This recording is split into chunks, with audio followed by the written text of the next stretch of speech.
Sa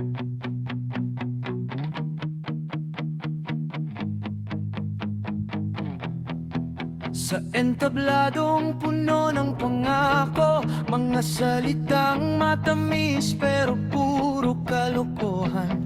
Habang ang bayan ay lunod sa problema, may mga kamay na tahimik na kumakamkam.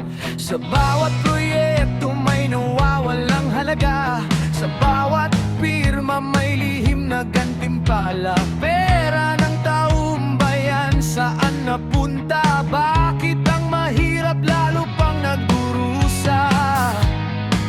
Nakasi